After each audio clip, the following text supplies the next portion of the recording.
Hello there, good evening. Welcome to Starr today here on Starr 103.5 FM.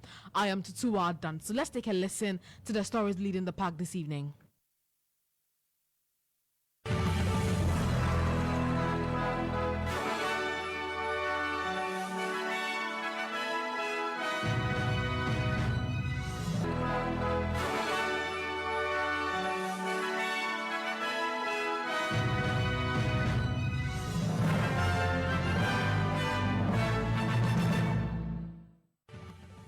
Evening, a National Food Suppliers Association up in arms with government over calls by CHARS for parents to supplement feeding of their wards.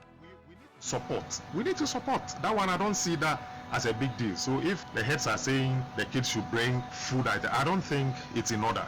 It is wrong. What quantities are they bringing? Who is bringing this? Who is bringing that? No, it's a wrong call. We need to sit down, dialogue, and move the food items to the schools.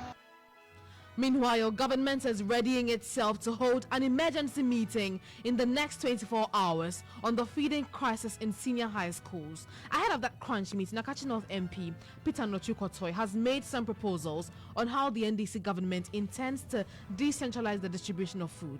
We had given our pledge to Ghanaians that we will put in place decentralization of the supply of food items to senior high schools. The current system of centralization is not helping in solving the acute shortage of food affecting or confronting the senior high schools in the country.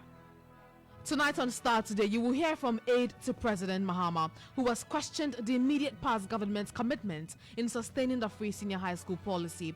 Also, Inspector General of Police ordered to begin investigations into post-electoral violence in the 2020 and 2024 general elections, which claimed the lives of some innocent Ghanaians. In 2020, we know that 8 of our citizens were killed.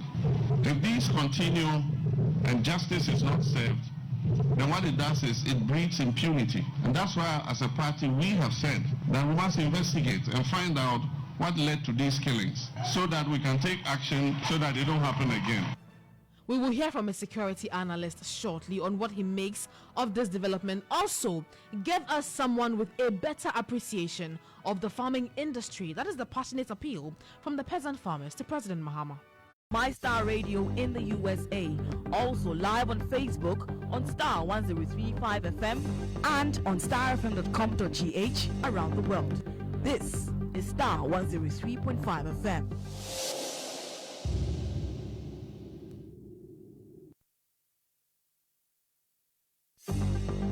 Star News is coming to you live on Ultimate 106.9 FM in Kumasi, Empire 102.7 FM in Takoradi, Cool 103.5 FM in Ho, Rage and Might FM in Tamale, Somali FM in Wa, My Star Radio in the USA, also live on Facebook on Starr 103.5 FM and on starfm.com.gh around the world.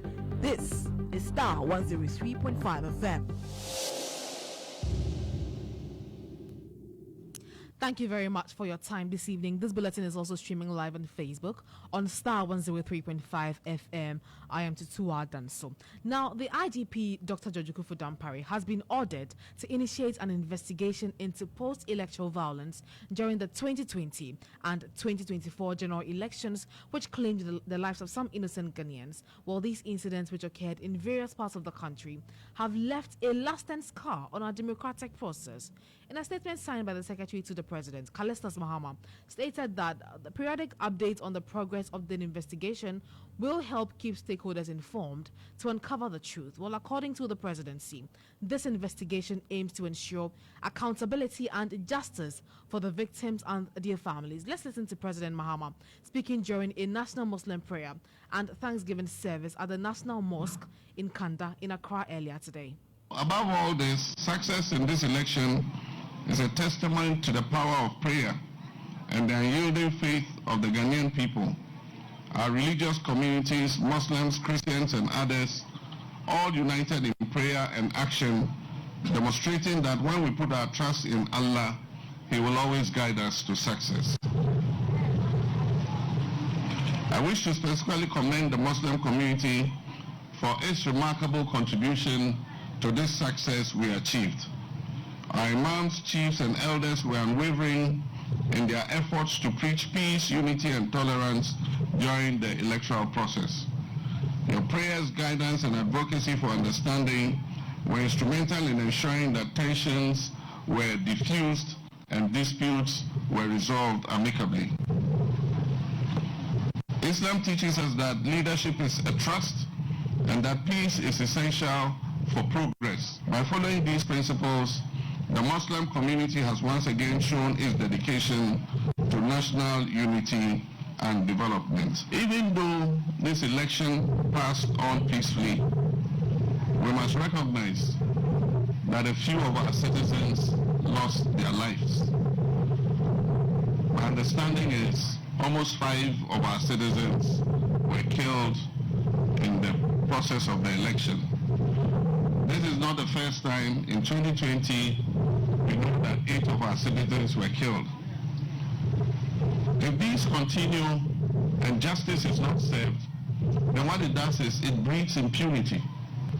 And that's why, as a party, we have said that we must investigate and find out what led to these killings so that we can take action so that they don't happen again.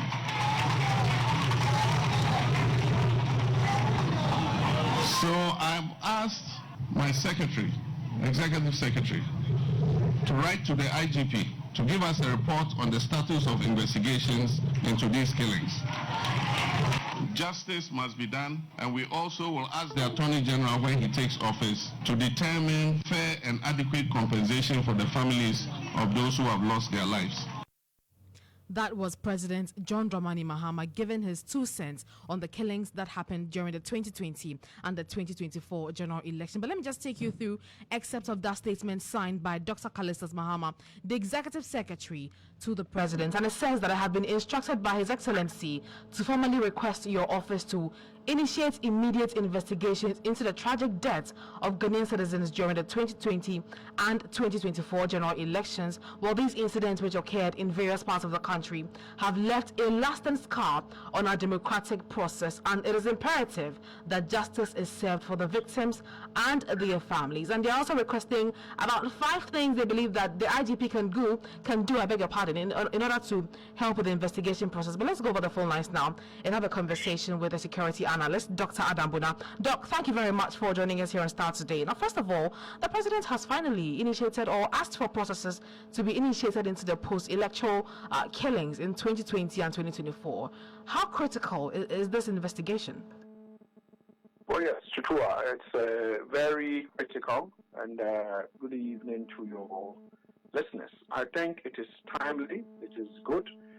I want to say that probably Ghana is back into to work. Some of us kept talking about the killing of the 8 people in the 2020 elections, but unfortunately, no one listened. That was the 2019 elections. No one listened. We talked and talked and talked and talked, but no one listened because the president checked out the former president checked out long ago. So much so that we haven't seen this carnage in one elections. Okay, since 1992. I'm old enough to have seen some of these elections. But unfortunately, not one person, not 2, 8 people died. And no one was investigated. Nobody was investigated for this killing and the brutalities we saw. No one was investigated, even though, and the then IGP, upon when who must be brought back to answer questions as to how he slept on the job. And most of these killings took place not outside the electoral areas in terms of the voting centers. They took place either at collation centers or areas where probably people were disagreeing. But we talked and nothing happened. So I am happy that the president thankfully is asking for the opening of these cases and investigating them. People just shouldn't die just because they want to defend our democracy. They were killed. These people were literally just killed. But hoodlums, some of them in uniform, military officers, and what have you, killing these people. and they shot them in extrajudicial style. You saw it in Tutuwaa, where they fired people and killed them. And we saw something before then in Ejura, where soldiers took a knee and shot at people and killed them. And when some of us complained, they put together a committee, and eventually, up to date, nobody has been investigated nor probably prosecuted. Nothing. So I am happy. I'm happy that the president now is. I'm happy. Today's date is 10th. 3 days after he's been sworn in, and we're already seeing Ghana back to working. Ghana for a very long time, Ghana wasn't working. We had come to a standstill, if not dead. So I'm happy to hear this. Okay, but how do you think this move will restore confidence, especially with regards to security situations in the country? It should restore confidence, because then people who are going to be held responsible would now act as a deterrent to those who would want to do the same thing. We saw what happened in Anodon Press constituency. We saw what happened in the north, where MPs actually holding firearms, literally, allegedly shot at people. Some of these people died. And in the recent elections, 4 people died. And I think there was also an incident in the Owutu-Senya West constituency. Exactly. These 4 people are lives that must be accounted for. And I'm happy the sitting president, the current president, is saying that every life in Ghana matters and must be accounted for. I'm so happy, because then, some of us, Tutuwaa, some of us have been talking about this and talking about this as a dent on our democracy, but the president didn't give a toss. The then president, he didn't give a toss. He didn't care. He doesn't care. He pretended as if these people died for nothing so long as he was the president of the republic. And this president is saying that he wouldn't want any blood on his hands. So I would want that beyond investigating them, I would urge that there should be a way to do a live telecast of if it's a committee, while the IGP and the team are doing their work, there should be a way to bring these people to sit in front of the cameras. Let's hear how they slept on the job. Let's hear their account of what happened. Some of these people who shot these people, and some of especially the then IGP, Opombueno, should be brought to sit in front of the cameras and tell us what he did and what he didn't do after the death of these people. These lives are very important, and we need to, as a country, account for them. And I'm happy that the President of the Republic is actually, he wants these 12 lives between 2020 or 2020 and that's 2020 elections, and what do you call it? 2024. 2024 elections. 12 lives lost in between these elections. The current president is saying he does not want blood on his hands. He wants these lives accounted for. Any person who killed them, anyone who slept, must be punished. And I would want to support it 100%. Absolutely. I mean, we're just coming out of an election, and I believe that many more elections will be held. As a security analyst, looking forward into the future, what are some of the measures that you would propose for the country to adopt in a bid to curb these post-electoral violence? I think that the IGP and the current, the election security task force put something together that worked to a very large extent, making sure that collation centers were put in fenced areas. And, they put together, they did a lot of pre-election engagements, and they were engaging with the media and engaged the general public, and did a lot of things that probably, if they didn't do, would have led to many people losing their lives. We need to go back and look at that and improve upon it, and probably institutionalize it. Make a law that would make it clear, so that I can pick on if it's an act. I'll pick on it, a security act for elections, upcoming elections. I can pick it and I'll say the law says that the Ghana Police Service, together with the Security Task Force, this is what they must do, A, B, C, D, for maybe district assembly elections, parliamentary elections, and all manner of elections. This is what we expect from them. That way, if someone is trying to run riot, we will be able to say, no, the law says you can't do that. It has to take the security task force to say military officers were not needed at election areas unless they are called. Can we have a law that institutionalizes this? Because the military has been used in the past to do things that probably are not needed. So if we can have a law to institutionalize this, I am all for it, because we are likely to see further violent killings if we don't institutionalize some of the things they did and improve upon it and make them into law. I think it will help. And I'm happy. And God bless the president for quickly saying that I don't want to go into full gear when all these lives have not been accounted for. I'm so happy. Ghana probably is back into in good ways and working again. Absolutely. But finally, how swift should the IGP tackle this issue? As early as yesterday. As early as yesterday, and I am asking that they would have to. We now have an Attorney General nominated. I'm sure other positions will be announced soon. We want to see portions of these investigations through a committee, so that we can all tell that these people must be prosecuted. I would want to see Opombuenu and his cohorts, who chaired the Security Task Force in 2020, who didn't give us any report, brought to face the camera and tell us what they did. The then CID boss, bring all of them. What did they do? What happened? What happened? We are interested in knowing. It's so important. It's so important, Tutuwaa. We need to know what actually happened.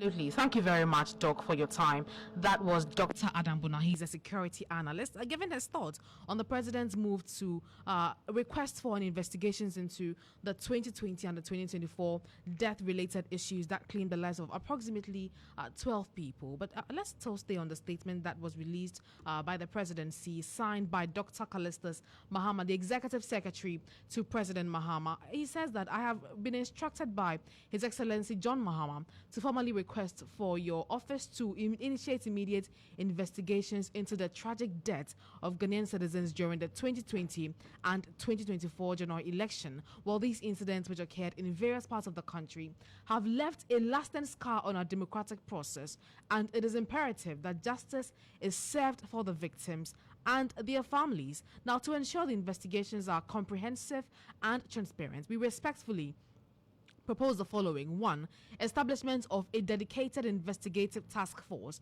and it says that form a special task force within the CID to focus solely on these cases, ensuring undivided attention and efficient handling of this matter. 2, collaborate with witnesses and families. Well, it says that conduct thorough interviews with eyewitnesses, victims' families, and other relevant individuals who may provide crucial information. 3, review of electoral security arrangements, investigates the role and actions of the security personnel deployed at the affected polling stations to determine their involvement or oversight. And 4, use of forensic evidence, that is to employ advanced forensic techniques to analyze any physical evidence from the crime scene, including bullet casings, weaponry, and other materials. The 5th point says that collaboration with electoral and civic bodies, elaborates to say that work with the Electoral Commission and other relevant agencies to review reports from the 2020 and 2024 elections for additional context and to maintain public trust and ensure transparency. They are demanding that periodic updates on the progress of the investigations be given to them, because they believe that it will help keep stakeholders informed and assure the public of their commitment to uncovering the truth. We are confident, that is a concluding part, we are confident in the competence and professionalism of the Criminal Investigation Department and trust that your efforts will yield the necessary result. But let's go by the phone lines now and have a further conversation on this development. We've been joined by Peter Lanchenitobu. He's a member of Parliament for the Wild West constituency. Thank you very much, sir, for joining us here on Starr today. First of all, let me take your initial reaction by President Mahama to request for investigation to be conducted into the death-related issues that happened after or during the 2020 and 2024 general election. Thank you very much, Tutuwaa. Let me say good evening to you and good evening to our cherished listeners. What His Excellency President John Dramani Mahama has done is what is actually meeting the expectation of the Ghanaian people. That what happened in 2020 and 2024 regarding violence in elections and theft in elections must be investigated and the report or the results made public. What His Excellency has done is actually being soft on the Ghana Police Service, because it is not for His Excellency the President to say, I want you to initiate investigation. It is a constitutional duty of the Inspector General of Police to immediately initiate investigations when there are murders. But because he's taking over and probably he hasn't seen any report, that is why he's directing the IGP to do that. But if I am the IGP, you know, if you start to initiate investigations now, it is deliberate that you have failed. In fact, it is very clear that you have failed. What I expect the IGP to do is to submit with immediate effect progress report on all the members from 2020 to 2024 to His Excellency the President. These are things that I've done so far, and I intend to make some progress. So give me some time. I am continuing. But if he actually takes the President's letter and initiate the investigation into these murder cases as a fresh matter, I think that probably he doesn't deserve to remain in office. But what do you think took the IGP so long to conduct investigations? I mean, you say that you would have expected that once there are murder cases, he himself would take the initiative to conduct investigations. Why do you think this never even happened in the first place? I don't believe that the police have not gone into the matter. If the police say they haven't done that, the police institution has failed the Ghanaian people. If the police have done that, what we need is progress report on each of the murder cases.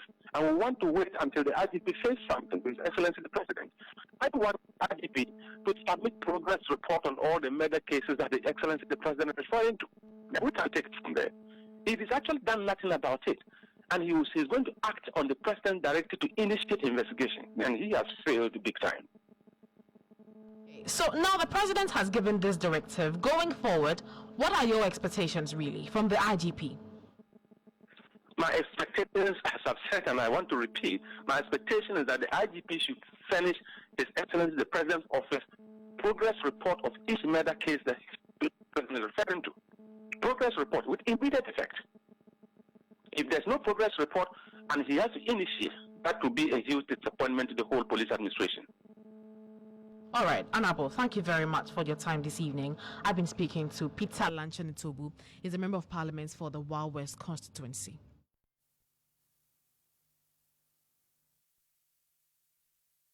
Today, first, fast, and credible. This is still Starr today here on Starr FM. Let's talk about feeding now, because the National Food Suppliers Association has condemned calls by the Conference of Heads of Assisted Senior High Schools for parents to supplement feeding of the awards in school. This follows recent calls by the conference urging parents and guidance to assist with the feeding challenges in senior high schools. This the Food Suppliers Association have described as wrong. Well, here is President of the National Food Suppliers Association, Thomas Iwa, speaking to Star News. This thing has been in existence. My daughter was in a Bree Girls. We were supporting. My daughter, my second daughter, is in Holy Child, first year. We are waiting for the headmistress to tell us what to do. I mean, it's like we need to support. We need to support. That one, I don't see that as a big deal. So if the heads are saying the kids should bring food, I don't think it's in order. It is wrong. What quantities are they bringing? Who is bringing this? Who is bringing that? No, it's a wrong call. We need to sit down, dialogue, and move the food items to the schools. That's the most important thing. Unfortunately, I'm telling you, we have the money and we have the food items. They are there in stock. Every region we have them. You see, you fall on the association, National Food Suppliers Association, everything will be solved. I'm assuring you, we can sit down and talk, dialogue, see the way for it, because now the old government NPP is out of power. We were working with them. We are businessmen. We are strictly businessmen. We don't do politics, NDC, PPP. In our association, we have NDC, we have PPP, we have MPP. We are mixed. So if someone is sitting somewhere saying that association or the suppliers, it is not true. You can do your own investigations. And we have big shots in our association. I can't mention names here. The previous government says that they made provisions before leaving office, i.e. they paid suppliers some amount of money. Can you confirm that? Yes, I can confirm this. They released substantial amount that we are yet to receive. We followed up yesterday. We were at the ministries. We know they are about to release the money to us. Are you getting me? Government released. They paid, I think, a month ago. They released. I received payment, and then others too received half, quarter, what have you. But leaving office, Honorable Educhum released substantial amount for suppliers.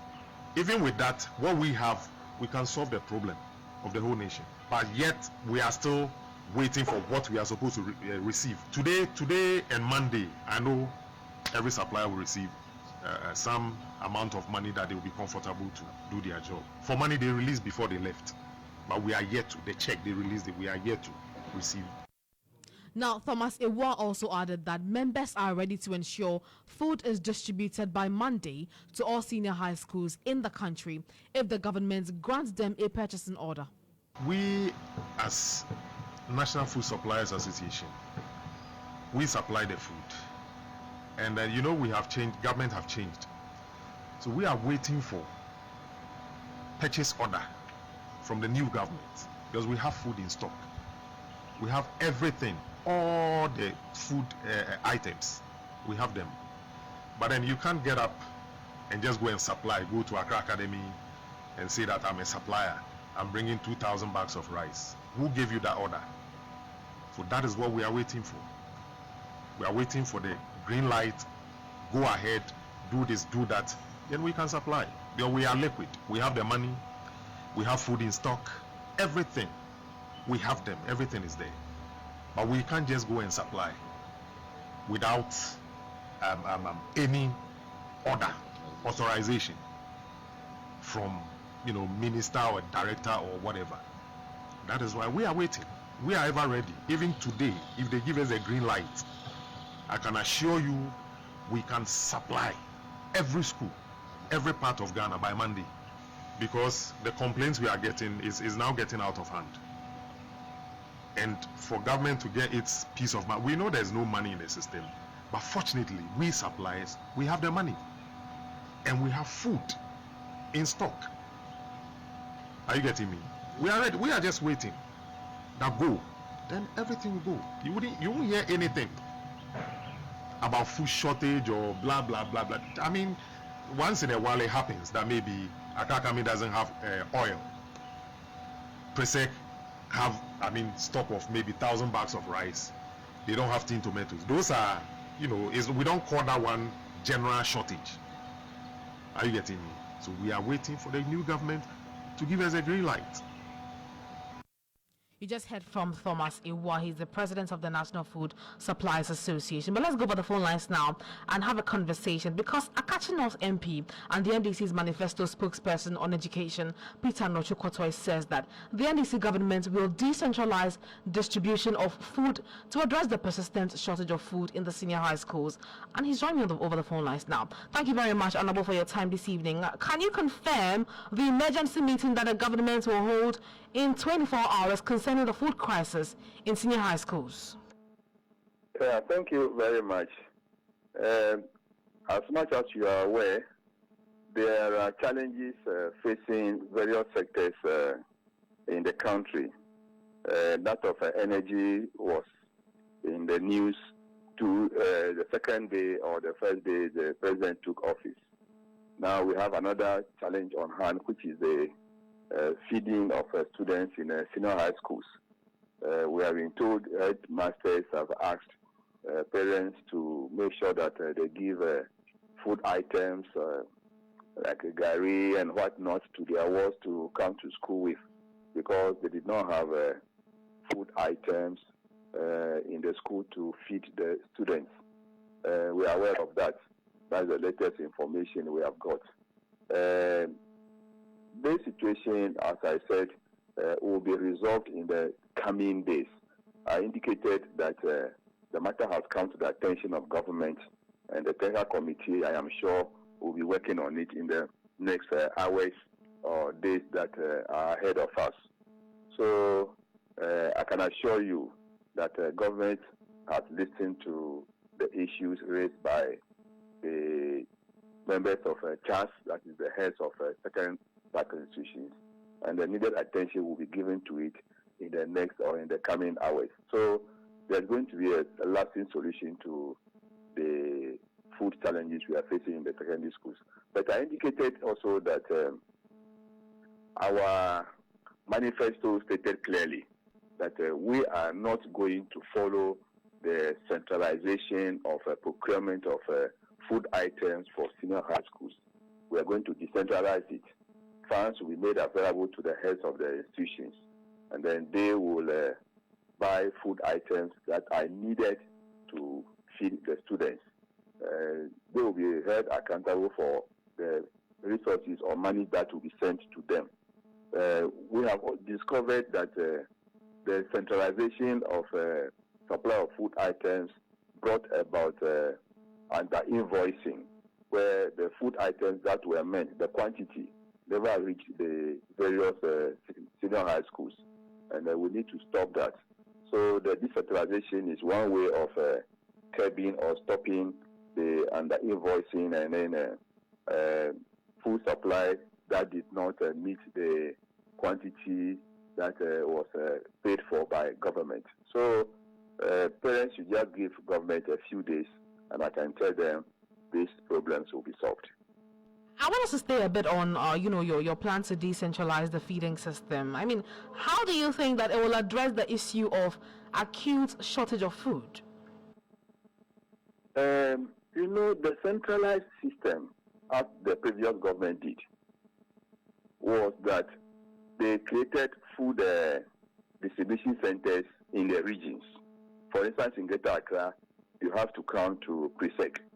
In the Volta region, you have to come to Maoli School to cut your food items. And the cost even involved in cutting the food from Maoli School to, say, Zion College in Angologa or HEPS in Hohwe, it was a cost to the schools. And meanwhile, monies were not being sent to the school for recurrent expenditure.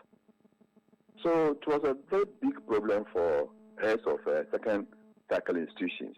So in one way, if money is made available, that engage local suppliers to make sure that you get your food items in time, that extra cost of cutting the food items from various centers to the schools will be saved. Then also, local foods are easily available to be purchased to feed the students. Then also, the under invoicing and cut in quantity that are supplied to the schools will be eliminated. So when we get the resources and then give it to the schools, we know the number of boarders that are in school, we know the number of day students that are in the school. So the resources will be made available to you. Take good care of the students. So the headmasters with the head of assemblies will engage local suppliers who will supply food items on time, the needed food items on time. Unlike when we have now, if it is rice that is available in the stores, they will only give them rice. They'll be eating rice 3 times a day. No, we are not going to entertain that. We will make sure that a balanced diet is given to the students at the cost that we know that the students must be fed. Anabo, I want you to be on the line for me shortly, because we've been joined in the studios by Kweku Amedume. He's the Public Relations Officer for the National Food Suppliers Association. He has some concerns. You have had the honorable member for Akachi North, Peter Nojukoche, talk about the fact that feeding will be decentralized. What are your concerns with that? I would like to say good evening to you, and good evening to Honorable, and good evening to your listeners. I think that from the beginning we were made to understand that there's going to be an education forum where everybody would have a stake going forward, because there are some people who have worked with the policy for 8 years. We are not only, food suppliers are not the only people in the business. There are school uniform, there are caterers, and so we have been in the situation before, in the situation that the current government is proposing. We have been in that situation before. Okay. In those, the decentralizing. Yes, it used to be for the headmasters. They were taking care of the food items for the students. But there were so many challenges that confronted that system. Okay. We'll have an extensive conversation, but I believe you have concerns. And Honorable Peter, I beg your pardon, Nochikota is on the line. I want you to pose your questions to yes, him. He's also saying there were issues of under-invoicing. You see, the issues of under-invoicing, there were procedures that were put in place to check under-invoicing.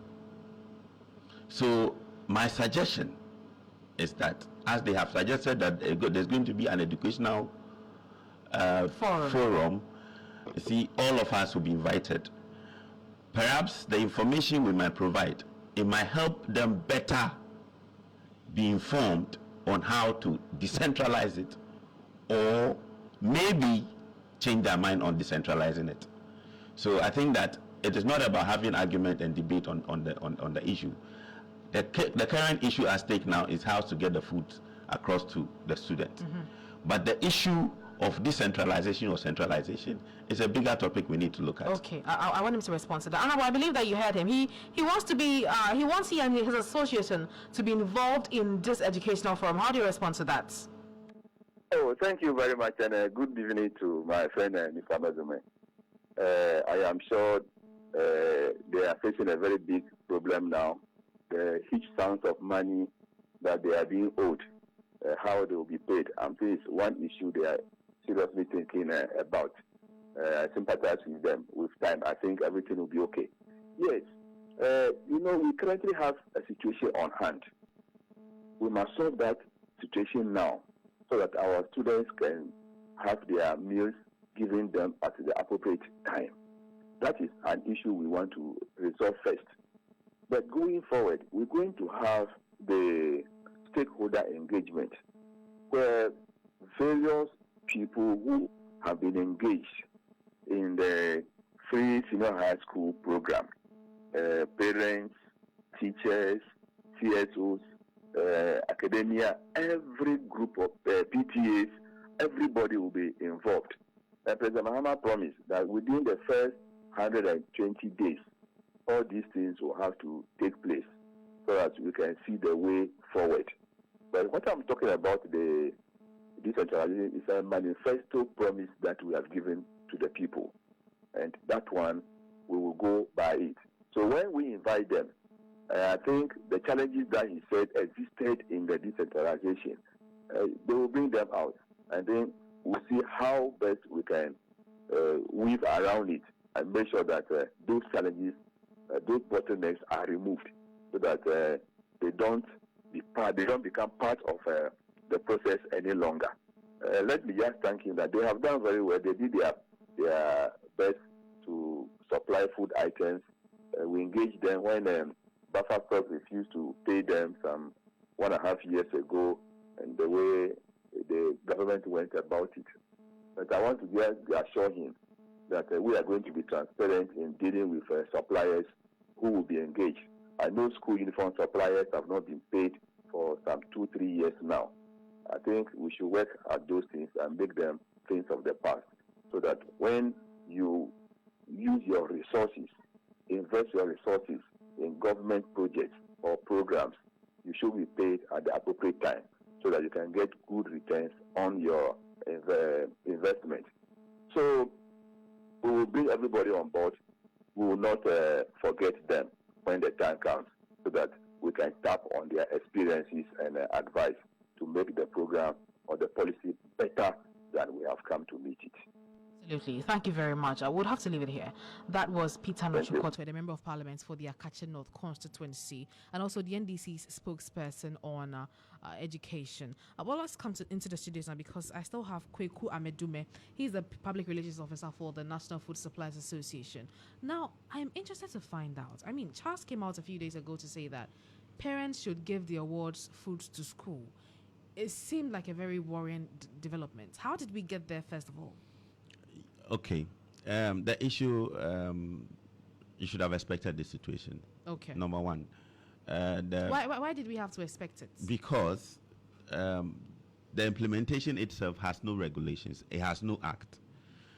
So to envisage for a situation of a government taking over a new government, you understand what I'm saying? And so when it happens like that, things don't get to flow as it's supposed to. Okay. So these are some of the issues that we need to look at.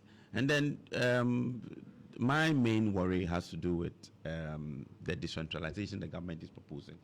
Well, I was happy when I was told that there was going to be a consultation on the matter.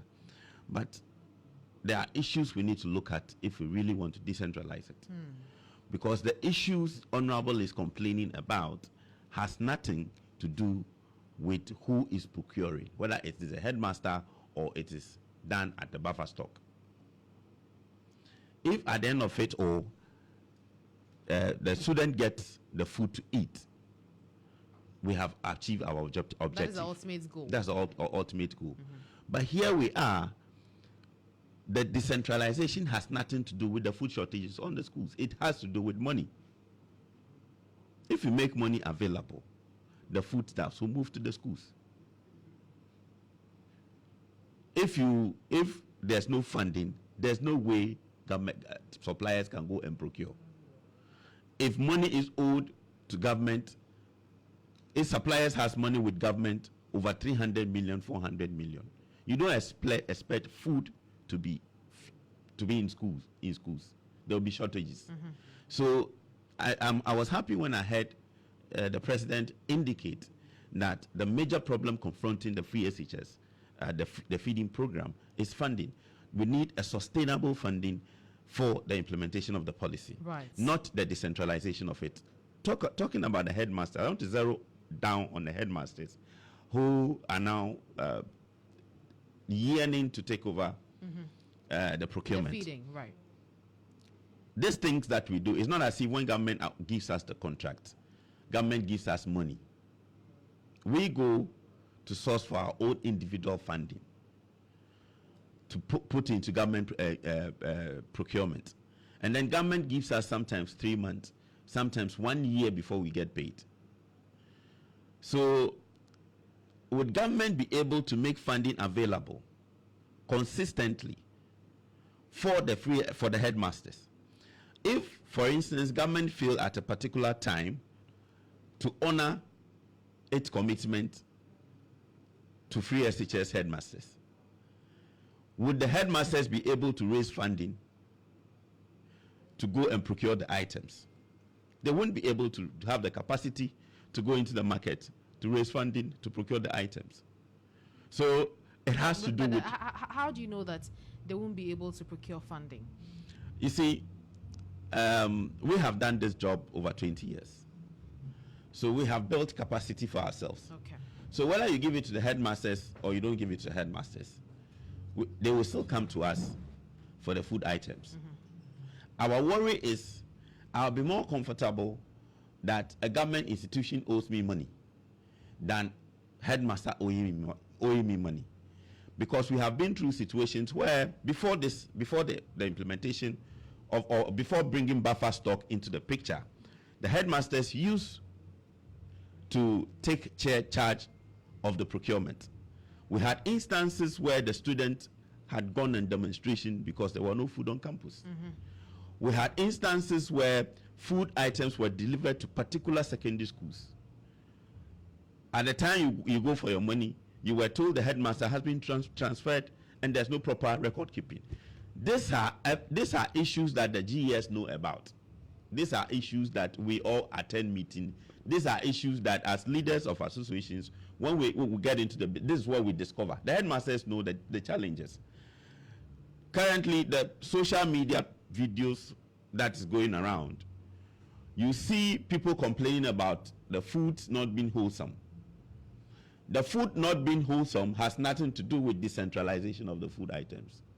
The food not being wholesome has to do with the caterers who are engaged by the headmasters to do the cooking. So How does decentralization solve the problem of the food deficiency? In fact, out of the food procurement for the free SHS, headmasters are to do 30%, which has to do with fish, tomatoes. Do you find fish in any of the soup that is flying in the social media? They are not able to handle that one. And so if you are adding up this 70%, are we not going to go back into the same situation that we found ourselves, for which reason buffer stock and GCS was brought into the picture? Okay. You see, there are procedures to ensure that wholesome food are received and delivered at the centers. Mr. Honorable was indicating that they have created centers. But before then, we used to deliver to every secondary school. When you ask a supplier that deliver food item to pre-sec and that school, the supplier does that across. And we've had that to run smoothly until the former minister introduced centers. We complained that we did not like the idea, because we were even made to pay for the transport. The transport that conveys the food items from the centers to their designated schools, we pay 3% out of our money. So, and let me also bring it to your notice that we don't determine the prices of the items. It's government. Government has a committee. I think through the PPA, they form a committee and determine the prices upon which they are going to buy the things from the suppliers. So I heard somebody, a professor, saying somewhere yesterday that why should the feeding of the kids, people should be profiting on it. But wherever you're going to procure those food items, you are going to buy them, and whoever is going to sell it to you is going to sell it to you with his profit margin. But we don't determine the prices at which we buy. So if I understand you, the major issue that has confronted the whole feeding program is with funding. It's with funding. If make money available, as I speak with you, a lot of suppliers are holding the food items. Does government owe you? Government is paying. How much does the government owe you now? Today, I think funding has been dispatched to the various accounts. Funding has been dispatched. Yes, as I speak with you. What is the amount we are talking about here? Not less than 150 million has been dispatched to suppliers. Dollars or cedis? Ghana cedis. So we are promised next week. And this is out of what's the total amount of debt? The total amount was a little beyond 200 million. So it has been brought down to its barest minimum. And we don't really suffer capacity as I speak with you. In fact, we have capacity that if government says we should send the food items, within 7 days, we will be able to rescue the situation before government settles in to know what it wants to do. But I would want to caution government that as they are getting into the system, they should consult more, get all the information they need. It might help them in trying to decentralize it. It might also help them to try to they might want to change their mind on the subject matter, so that it is all well and good that free SHS is improved under the new government, so that the benefit is for the ordinary man on the street, the one who cannot pay. Now, when I was engaging Honorable Nochukotoi, one thing he mentioned was the fact that the centralized system has been bedeviled with issues of under-invoicing. Tell me about that. That's why I was trying to point out to Honorable that there are systems in place, but the systems are deficient. That is why the under-invoicing might occur. Before you deliver the food items, let me start how we procure the contracts. You procure the contract by buffer store giving you a letter asking you to send 100 bags of maize, 200 bags of maize to Kumasi or Central Region or wherever at a price of this. It gives you its own price. So, and gives you specification as to the quantity and the kilograms. And so at the centers where you procure those food items, there are headmasters who are stationed at the delivery centers. There are stockkeepers who are stationed there. There are 3 people who are supposed to inspect. I repeat, inspect, to ensure that whatever you are asked to bring is the same as you have brought. And they must satisfy whatever document or invoice before you can go make claims of your money. So if there has been any under invoicing, it could only be done with the complicity of the supplier and the people taking delivery of the items. So if you really want to solve the problem, it is checking the system and making sure the system works. Because even if you give it to the headmasters, they are still human beings who are going to work there. And you still need a kind of system to be checking that the headmasters are doing the right thing. I agree, but don't you think the issue of under invoicing is a bit problematic? It's a problematic, and it is the duty of the state institutions to check it. I will not send 100 bucks to any headmaster and ask the headmaster to indicate it as 150 bucks. For God's sake, I will not do. I cannot also speak for the bad person among the lot. Maybe that is the reason they believe that decentralizing and I'm the saying system, that it is not, decentralizing it is not the issue, because you have identified a problem, we must solve the problem. Okay. But if you change it, there's going to be a system to be employed. You think the problem will still persist? Yeah, of course, if there's no, because as anywhere you allow a Ghanaian to undertake procurement, there's a tendency of corruption. So when you start a process, you don't expect efficiency, but you correct the process. So as we have found a process like this, there's a system to check that good, standard, wholesome food items are delivered. Let's ensure those systems work. The students will be protected. But if you keep changing it, it means we are trying a new thing, not only a new thing, something we had done and it failed, for which reason we are here, we are where we are. So I think that an opportunity should be given, that a forum like this, as they proposed, we will all go there, let them invite the headmasters, we will engage the headmasters. There are times the food items are sent to the schools. There are cases, reported cases, if the former minister would want to speak about it, there are reported cases of headmasters taking food items that belong to the students for their private use. You didn't hear what I said? I did. What did I say? I'm saying that there are instances where headmasters were caught stealing student food items. There are instances, and they've been investigated. Okay. So I'm saying that every system... Were those headmasters prosecuted? They were dealt with. Okay. There are several of those instances. So wherever you're going to entrust a procurement system, there would definitely be a bound or a tendency for a Ghanaian man or Ghanaian woman to get corrupt. And so you learn and perfect a system. I think that will help. Okay.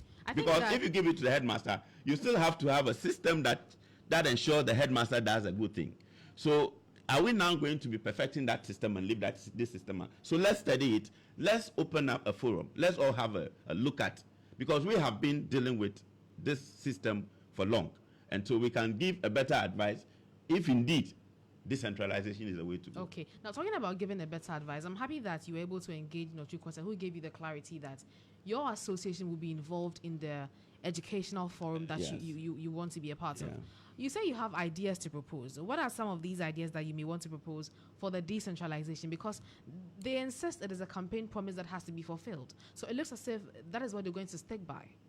Well, I will not default a campaign promise, but see, there are political campaign promises you can make. But when the reality, when you now take over the reins of power and you get into it was the transition that certain revelations will be made to them. You understand? So I think if more engagement is done, they might want to better ensure that they do it their way better. Let me put it in another form. For instance, if they are able to listen to us more, they might be able to do the decentralization better. Maybe they might want to change their mind.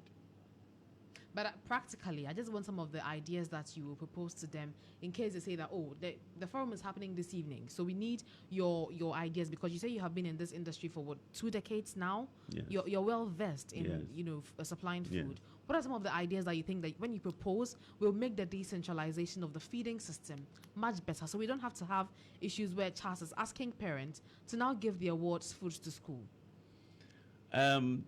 First of all, if you really want to decentralize, it has to do with money. Okay. In every policy, the implementation of it, a nature of free SHS, you need money. Because it's not really about policy. The policy works with money, especially when it has to procurement. So we must not only funding, we must get sustainable funding.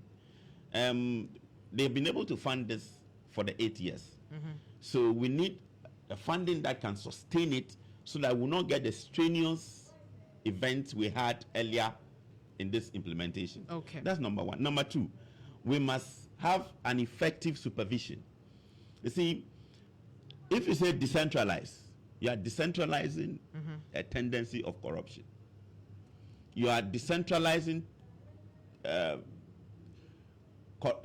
corruption. Like, for want of a better word, you are decentralizing. What can I say? What exactly? Corruption. That's what I want to say.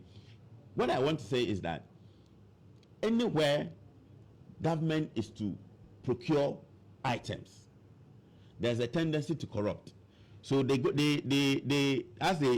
try to ensure supervision, they must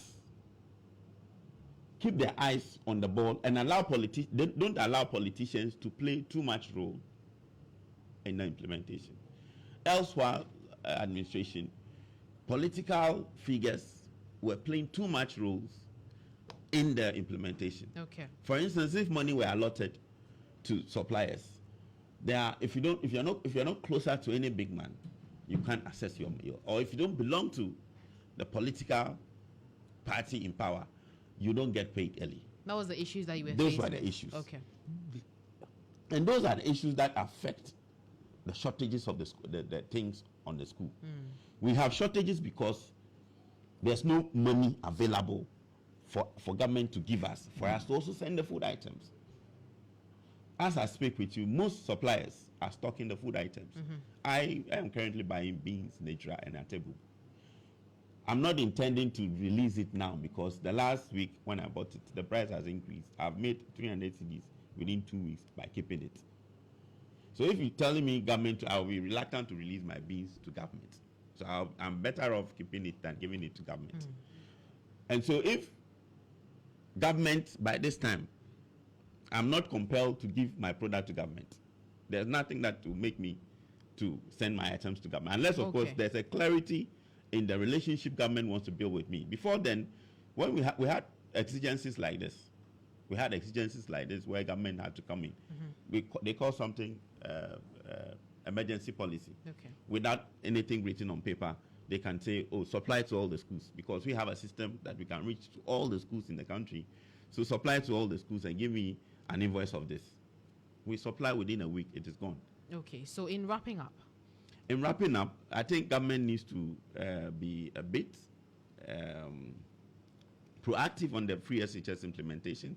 The propaganda of the propaganda of the former government that His Excellency and his party intend to collapse free SHS, and so they should not do anything that will give them opportunity to say that they are trying to collapse the free SHS. And so they must do so listening to those who are already in the industry and take advice from them. I think it will be done. But as I speak with you, I think there's a meeting going on. I just left the ground. There's a meeting going on. And by Monday, hopefully the school will start getting the food items. Okay, that's a confirmation you're giving. Yes, I'm giving you a confirmation. By Monday. Yes, by Monday there will be a way out. Across the country. Yes. No, let me put it right. All right. By Monday there will be a direction. A roadmap. Yes, a roadmap as to what to do to get the food items. So there's currently a meeting going on. All right. Thank you very much for your time. Thank I've been engaging Kweku Amedume. He's the Public Relations Officer for the National Food Suppliers Association. But let's still stay on this a bit further, because aide to President John Dramani Mahama, Joyce Bawa Mokhtari, has questioned the immediate past government's commitment in sustaining the free senior high school policy. She spoke to my colleague Nadede Tete earlier. You know that President John Dramani Mahama is actually going to do all that is in his power to avert a looming disaster. But what I asked him very quickly is that, so what were they doing in office really? What was President Akufo-Addo offering his flagship policy intervention? His actual legacy project, really. When we were in opposition, we told them that this process required a blueprint, that we also needed a dedicated source of funding. I have had chances to have conversations with our team on the fact that we need to secure a dedicated source of funding to fully fund this implementation, to ensure that money is no longer a challenge. Don't forget that it's not just about students taking food to school. It's also about WAEC examination fees being unpaid. It's about the tuition fees that should go to the schools to help them manage and better manage these schools not growing. It's about the curriculum. It's about the textbooks being unavailable. It's about the quality of the teaching. And the worst part is that it is the kinds of graduates of these institutions that we are churning out. There are so many things wrong with the implementation of this process. Go to some regions, go to the Western region. There is a school that I saw and I was shocked that a school like that still exists here in Ghana after 8 years of Akufo-Addo implementing the senior high school policy. So I'm just saying that, look, we've just come home to roost. All that we all knew, all the Ghanaians knew, and that's why I said the parents and the teachers are the large number of people who went out there to vote against Akufo-Addo and Bawumia and vote against the New Patriotic Party, because they are the ones who suffer the brunt of it the most. The parents who now have to beg teachers on the various campuses to keep their children in the school because they have to travel back home every 2 weeks, gold track, blue track, green track, this track, this track. That is all they had. So there are those who have said that just as a committee, a 12-member committee has been set up to avert the power crisis, perhaps the same attention should be given to the education sector as well. Yes, certainly, and it's something a committee does. In fact, in part of Mr. Mahama's policy implementations in the first 120-day social contract, he also mentions, for example, that is a conversation that he will have and invite all the stakeholders in education. And the fact that we have Professor Nanaji Nokoko-Ajima as vice president means that this is a matter that will be largely on her lap. And I'm sure in the next few days, in the next 14 days, the education minister will be appointed, whoever it is, will have the responsibility, first and foremost, of ensuring that the establishment, the improvement of all that is wrong with this senior high school system is taken care of. I think that is something, look, nothing worse than churning out students that you can't do anything with. And you heard the Chancellor of the University of Ghana, who spoke about the fact that these are the students who come to them, so they know what their output actually is. We've heard the teachers speak about the quality of graduates from this system. In the next 20 or 30 years, you and I are who we are because we got the full complement of the education that we were given. I studied here right until my tertiary level. And so it tells you that that education must have been very good to be able to deliver on the many people that you see around you. We should be asking ourselves that in the next 20 years, how many of these younger sisters and brothers and children of ours will end up like us? And finally, what is important. In the interim, whilst that conversation for a solution to the free SHS challenges is had, the Ghana National Association of Teachers, for example, is saying that there should be an immediate deployment from the side of government to step in, especially with regard to food. While we wait to have this substantive committee to look at the matter, they want something to be done immediately as of yesterday. Can that be done? You see, but for democracy, all these people who are actually key stakeholders and speaking today should be immediately arrested. In fact, the General Secretary we spoke to has been a very loud advocate for a review of the policy and we have spoken and engaged him consistently about the challenges. I see that there's now a cause, there's a clarion call, all well and good. We thank God that the new dawn now also ushers in a period where people have liberty to speak boldly about what is wrong. So certainly the stakeholder will be coming to be part of this. In the interim, can anything be done about it? I'm sure. I have no doubt. I'm sure the every effort is being done because these are all matters being under the level of the Chief of Staff of the Republic of Ghana. So of course, definitely. I mean, you know that this is something that is an emergency. Once there's a lot of goodwill, there are always solutions. So I have no doubt that there will certainly be something to be done to avert it. You just heard an exclusive interview between my colleague Nadedi Tete and aide to President John Dramani Mahama, Joyce Bar Mukhtari. Starr today. First, fast, and credible. You are still listening to Starr Today. I am Tutuwaa Danso. Let's still focus on food, but this time, agriculture, because the Peasant Farmers Association of Ghana is urging President John Dramani Mahama to appoint a youthful and experienced minister for food and agriculture. According to the group, the nominee should have a strong agricultural background and the expertise to tackle the challenges in the sector. In a statement congratulating President Mahama after his inauguration, the peasant farmers expressed its readiness to support smallholder farmers and drive agricultural growth. Well, here's the national president of the Peasant Farmers Association, Wepia Awao Adugwala, speaking to Star News on their preferred choice for agri minister. For us, based on experience over the years, all what we are saying is that the president, in making the appointment, should consider the following, just as we have stated before. The person should be able to work with stakeholders in the agriculture value chain.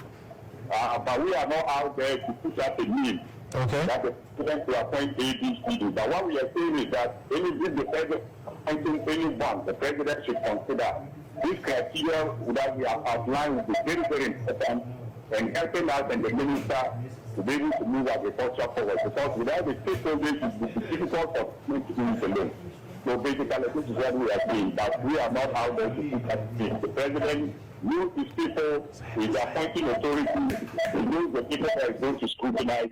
All what we are saying is that stakeholders are asking him. In fact, it's an appeal that he should also make, he should consider these factors in making the final appointment.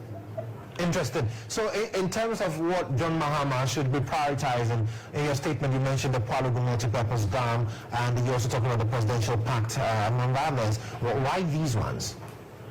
Yes, it's very important to us because if you look at the presidential pact that was signed against galamsey or illegal mining, we have stated time and over again that our farmlands are being devastated, our forest reserves are being destroyed, our water bodies are also being destroyed. So we expect that the presidential part, of course, before the elections, we had met them, those things were discussed.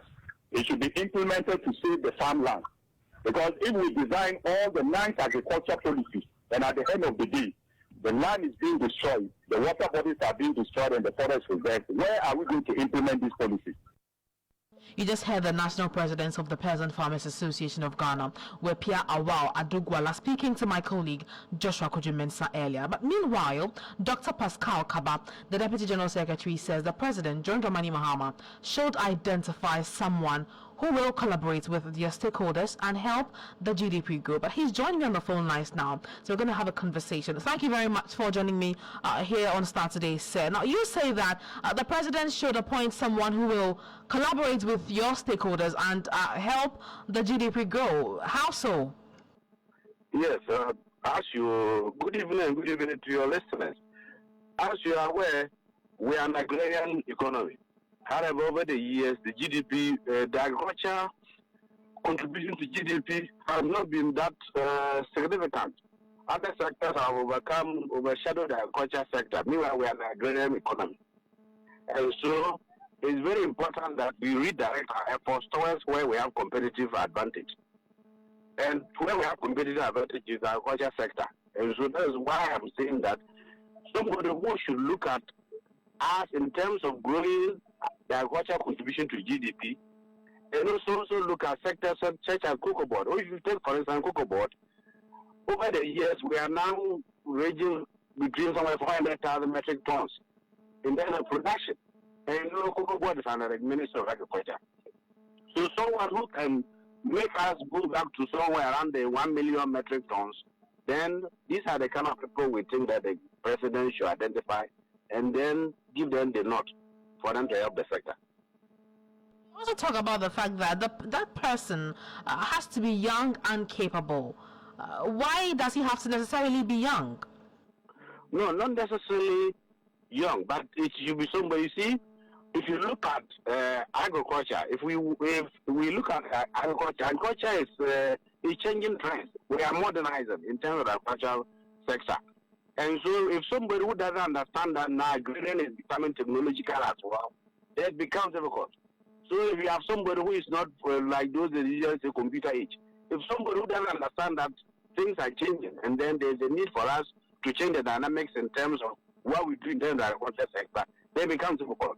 So not necessarily someone who is young, but someone who understands technology and knows very well that things are changing and the trends within the sector equally change. I mean, I believe that in your own capacity, you have identified a person or two who you believe that is fit to occupy that position. Do you have any names that your association may want to propose? No, we as a union, we don't know all the background of all the people who are within the NDC fraternity and who have background in the agriculture sector. We don't know. So we won't be in that best position to recommend a particular person. But we know there are a number of people within the value chain who are very knowledgeable in terms of the agriculture sector, who will deliver to us. The only thing is that we should look at the indicators. We should look at the fact that this is somebody who is not just coming to do sloganism, but is coming to change the rhetoric of the sector. Now, your association is also calling for an audit into the Polugu Dam. Tell me about that. Yes, you see, this is, you see, just like I'm talking about the fact that agriculture is changing. We know climate change is a very big issue as we talk right now. And if we have to address this issue, it means we should be looking toward the direction of irrigation. And the Polugu multipurpose dam is something that was coming to change that rhetoric and make us enjoy all year-round farming, especially where it's located. And when you look at the devastating effects of the Bagre Dam spillage thing, and the fact that this thing was coming to help us in that regard, and we have not seen it live on, and we don't know what happened to it, it's very important that such an audit should be carried out for us to, if the money is lying somewhere, we just go and collect the money back, and then we go ahead and then see to it that the dam is constructed. Beyond the Polugu Dam, you also say, I mean, we also witnessed the devastating effects of galamsey in our river bodies and in our forests and farmlands and whatnot. What is your expectations of the new administration, you know, in a bit to solve this situation so that planting and farming will be made a lot easier? You know, when organized labor decided to embark on the nationwide strike, we as a union came out of a press release that indicated that there was a need for government to take drastic measures to curb the issues of galamsey, especially when we saw the effect it was having on our cocoa farms and our oil palm plantations. And so it is very important that whoever is coming to take out this mantle should work with, for instance, the Minister of Lands and Forestry, as well as the Minister of Environment, to see how these sectors collaborate to curb the issue of galamsey within that value chain, so that we get back our rightful place when it comes to production of cocoa and production of oil palm as well. And do you have the confidence that this government will be able to combat the galamsey menace? It's early days yet, but however, this government should bear in mind that organized labor was on the verge of going on a nationwide strike because of the galamsey menace. And also looking at the confidence that people repose on them and decided to give them a kind of vote, they should know very well that they don't come out and do things that change the rhetoric, then Ghanaians will be on their arms again to kick them out in the next 4 years. And so we think that they will listen to the masses and they will do the needful. All right. Thank you very much for speaking to us. Thank you very much, too.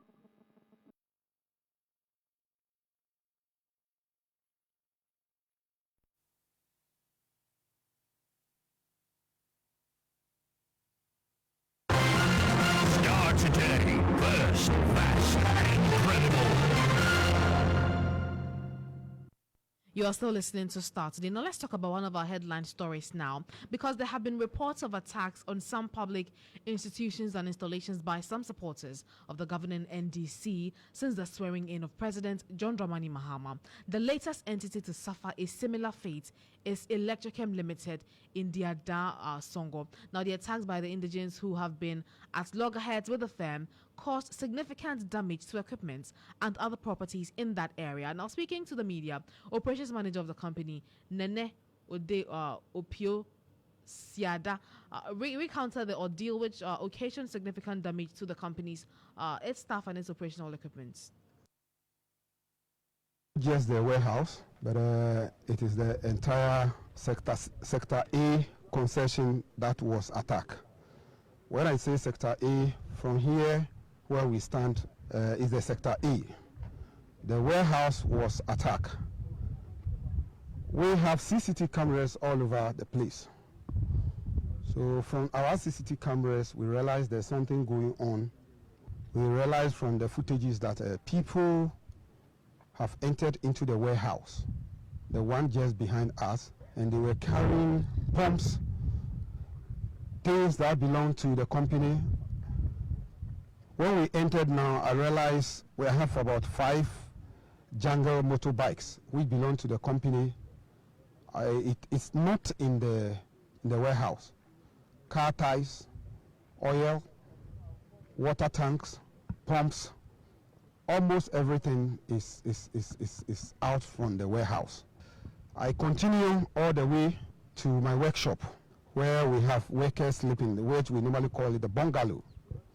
When I got there, 5 of my tipper trucks, the windscreens have been broken, the windows have been broken.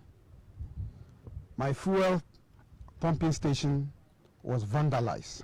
A lot of things have happened at the bungalow, the vulcanizing shop, the compressor that we use to pump our tires. Brand new tires have been moved from the place. It is a major disaster for the company. And then the worst one was the residents. All the rooms were scattered. Their fridges have been taken away. Their cooking utensils have been taken away. And then gas cylinders have been taken away. When we heard the thing, quickly we have to call on the police. So it is by the grace of God that the police came on time they came in to talk to the people, and they were able to stop them in a way. But most of the things were taken before the arrival of the police. Initially, that was early in the morning, around 5:30, when our workers are coming to work, where they stopped them at the main gate, that they shouldn't enter, they should return. That their government or a government have come to power, and for that matter, they are coming to take over the company. We are doing salt here, and the people are stealing our brine, which is the seawater that we use to produce the salt. So when our security goes on patrol, because they are siphoning it, when they see the people, they run away. So when they run away, the pumps, we take them. Anybody who comes genuinely, that, oh, this, we give it out to them. Just like that? No harassment, no arrest? When you move into the office premises, that, oh, this is looting, yes, we give it to them. So as part of the things that they came to retrieve here belongs to them? My pumps are taken away, my motorbikes are taken away, my tires have been taken away. It is not just a pump. My trucks are vandalized, my excavators are vandalized. So it is not just a pump. Those were some disturbing developments from Ada with regards to the vandalizing of properties at Electrochem Ghana by some NDC supporters after President John Dramani Mahama was sworn in office. But we hope that these attacks come to a halt, because it doesn't solve any problem, really. Now, I have some good news for Muslims who wish to go to Mecca, because Muslims who wish to embark on the holy pilgrimage to Mecca, that is Hajj, may begin heaving a sigh of relief as President John Dramani Mahama has announced the formation of a 5-member task force to address the high cost of the annual Hajj pilgrimage. The task force, led by the Member of Parliament for the Sisifi South, Collins Dowda, is expected to travel to Mecca to inquire on the possibility of making the pilgrimage more affordable. President Mahama adds that the primary responsibility is to negotiate arrangements that will drastically reduce Hajj fares. He spoke at the National Muslim Prayer and Thanksgiving here in Accra. The government is being formed, ministers will be put in place, other officials will be appointed, and as I promised, we'll have our full cabinet within 14 days. And so we'll have ministers in charge, and if you have any issues, you can go to our ministers and have them resolved. So please, let's exercise restraint. Ladies and gentlemen, in the run-up to the campaign for the election, my father, the National Chief Imam, led the Muslim group to present to me the Muslim manifesto for inclusion in our NDC manifesto. And as you've heard, 12 of the 14 points that were presented to us were captured in our manifesto.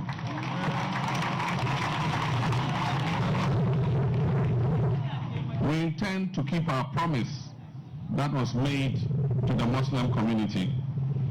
And I can highlight a few of the promises.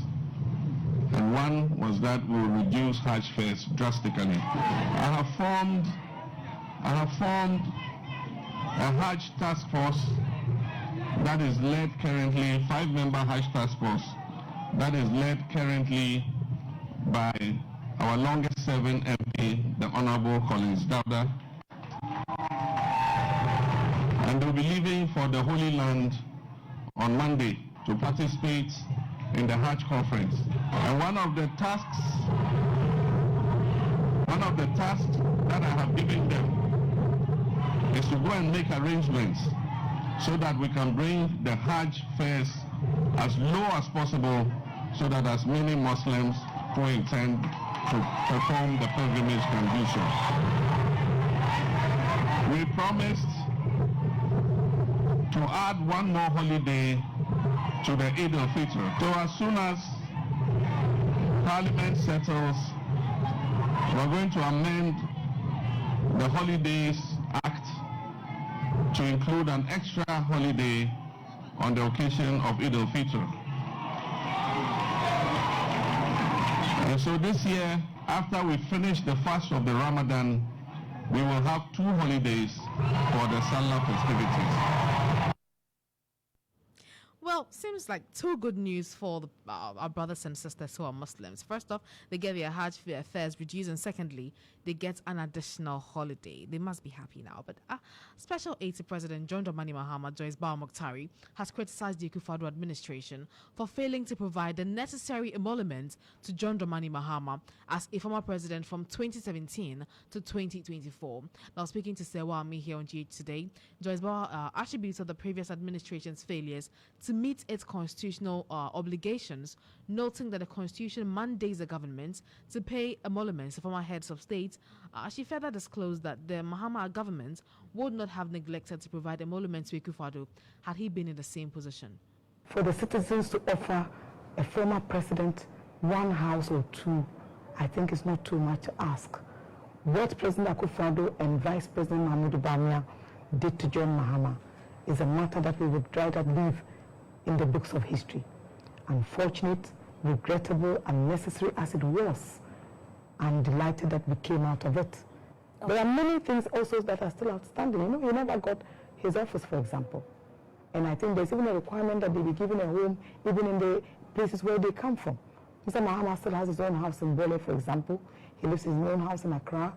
He operates from his office in Cantonments, which we pay rent for. And I know because I was one of the very first residents of that office. He pays his water bill. He pays to renovate his home. Why? Of course he does.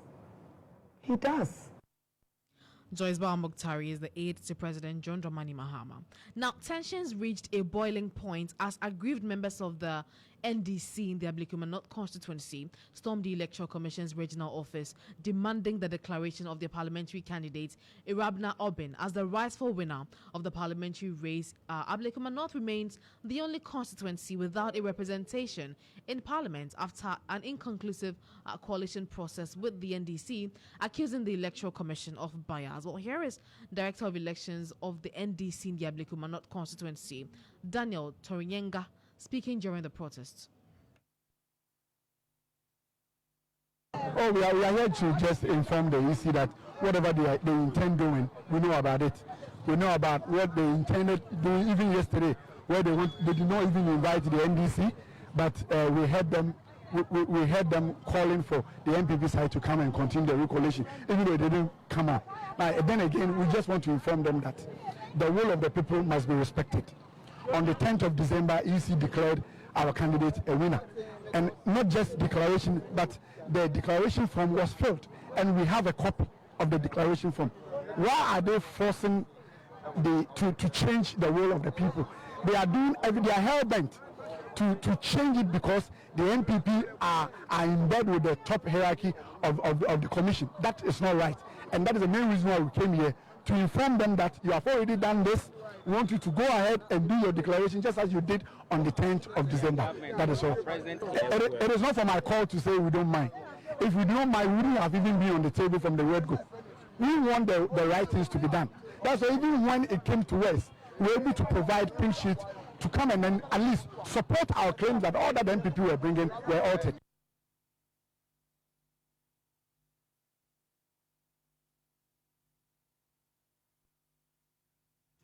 First, fast, and credible.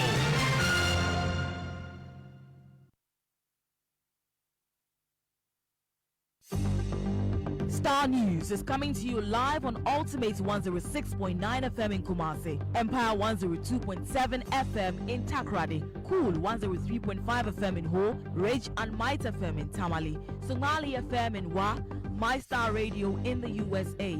Also live on Facebook on Starr 103.5 FM and on starfm.com.gh around the world. This is Starr 103.5 FM.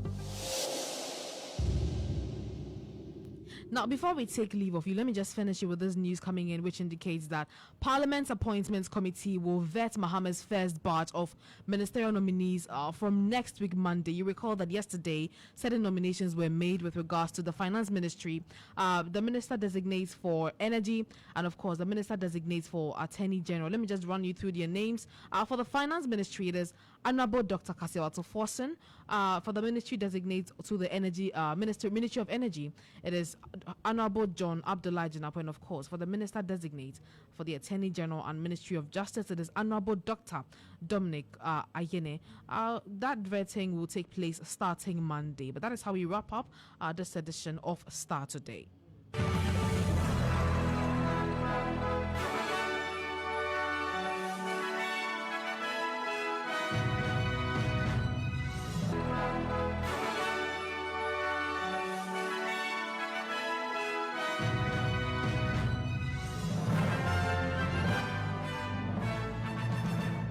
And thank you very much for your time. For more news updates, kindly visit starfm.com.gh.